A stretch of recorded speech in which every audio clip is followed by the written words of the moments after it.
Well, in so not surprising news, Xbox continues to make odd choices that now has the fan base scratching their heads and debating once more. So, let's break that all down. Up next.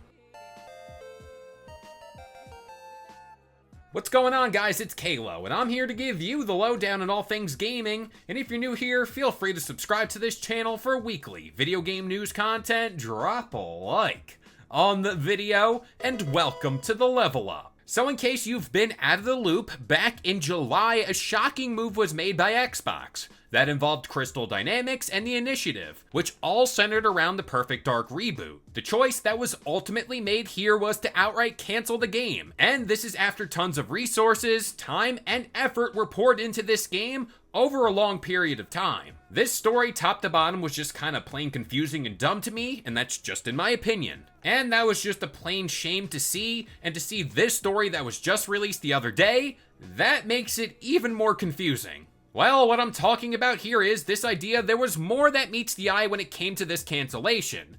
Turns out Microsoft had the choice to save this game, but opted to let it die under certain circumstances. Now, this all comes from a masterclass report from Bloomberg's own Jason Schreier, so let's jump into that. Quote, Embracer had come close to striking a deal in which the video game publisher Take-Two Interactive Software would purchase the game from Microsoft Corp's Xbox, which owned the rights. Take-Two would then fund and publish the game. But the talks collapsed, at least in part because the companies involved were unable to come to terms over long-term ownership of the Perfect Dark franchise, said the People, who requested anonymity because they were not authorized to speak about sensitive negotiations. So first off, I do think it's pretty interesting that Take-Two, out of anyone in the gaming world, was willing to step up and take Perfect Dark. But from what I gather, this just kind of boils down to Microsoft not wanting to just give away the Perfect Dark IP, which, as we all know, IP runs the world in gaming, at least according to the internet. Now, I do think this is a bad look for Microsoft given all that surrounds them and their poor choices as of late. And when talking about Perfect Dark specifically, it's not like they were doing anything of substance with the IP since the 360 days.